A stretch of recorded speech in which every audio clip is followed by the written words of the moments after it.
एक कदम उजाले की ओर में आज की कहानी है भाग्य। एक बार महर्षि नारद बैकुंठ की यात्रा पर जा रहे थे। नारद जी को रास्ते में एक औरत मिली और बोली, मुनिवर, आप प्राय भगवान नारायण से मिलने जाते हैं। मेरे घर में कोई औलाद नहीं है। आप प्रभु से पूछना मेरे घर औलाद कब होगी। नारद जी ने कहा, ठीक है, पूछ लूंगा। इतना कहकर नारायण जी नारायण नारायण कहते हुए यात्रा पर चल पड़े। बैकुंठ पहुंचकर नारायण जी ने नारद जी से जब कुशलता पूछी तो नारद जी बोले, जब मैं आ रहा था तो रास्ते में एक औरत जिसके घर कोई औलाद नहीं है, उसने मुझे आपसे पूछने को कहा है कि उसके घर औलाद कब होगी। नारायण बोले, तुम उस औरत को जाकर बोल देना कि उसकी किस्मत में औलाद का सुख नहीं है। नारद जी जब वापस लौट रहे थे तब वो औरत बड़ी बेसब्री से नारद जी का इंतजार कर रही थी। औरत ने नारद जी से पूछा कि प्रभु नारायण ने क्या जवाब दिया। इस पर नारद जी ने कहा कि प्रभु ने कहा है कि आपके घर कोई औलाद नहीं होगी। यह सुनकर औरत ढाहे मारकर रोने लगी और नारद जी वहां से चले गए। कुछ समय बीत गया। गांव में एक योगी आया और उस साधु ने उसे औरत के घर के पास एक आवाज लगाई कि जो मुझे एक रोटी देगा मैं उसको एक नेक औलाद दूंगा।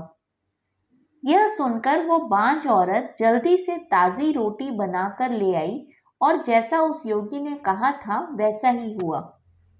उस औरत के घर एक बेटा पैदा हुआ। उस औरत ने बेटे की खुशी में गरीबों में अन्न बंटवाए, ढोल बजवाए। कुछ वर्षों बाद जब नारद जी पुनः वहां से गुजर रहे थे तो उस औरत ने कहा कि नारद जी, आप तो हर समय नारायण नारायण कहते रहते हैं। आपने तो कहा था मेरे घर औलाद नहीं होगी। यह देखो मेरा राजकुमार बेटा। फिर उस औरत ने उस योगी के बारे में भी बताया। नारद जी को इस बात का जवाब चाहिए था कि यह कैसे हो गया। वह जल्दी जल्दी नारायण धाम की ओर गए और प्रभु से ये बात पूछी कि आपने तो कहा था कि उस औरत के घर औलाद नहीं होगी। क्या उस योगी में आपसे भी ज्यादा शक्ति है? नारायण भगवान बोले, आज मेरी तबीयत कुछ ठीक नहीं है। मैं आपकी बात का जवाब बाद में दूंगा। पहले आप मेरे लिए औषधि का इंतजाम कीजिए। नारद जी बोले, आज्ञा दीजिए प्रभु।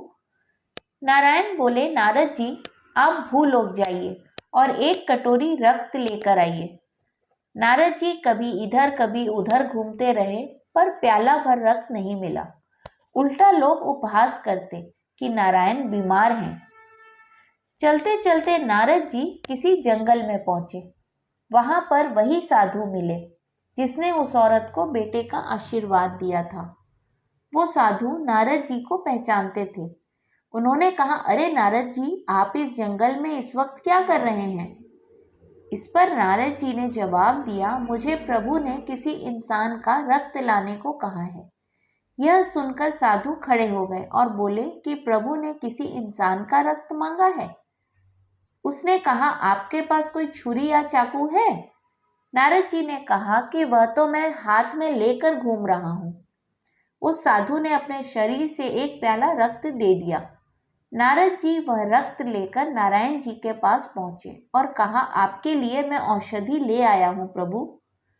नारायण ने कहा, यही आपके सवाल का जवाब भी है।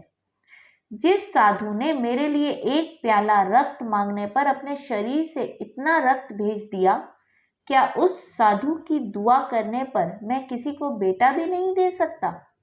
उस बांझ औरत के लिए दुआ आप भी तो कर सकते थे, पर आपने ऐसा नहीं किया। रक्त तो आपके शरीर में भी था, पर आपने नहीं दिया। मनुष्य का भाग केवल प्रारब्ध से निर्मित नहीं होता, अपितु सत्कर्म और आशीर्वाद से भी प्रभावित होता है। इस कहानी का संदेश मेरे दृष्टिकोण से, सच्चे भक्त की पुकार कभी अनसुनी नहीं होती। अतः हमारे हृदय में केवल सच्ची भक्ति और प्रेम ही होना चाहिए। हरि ओम।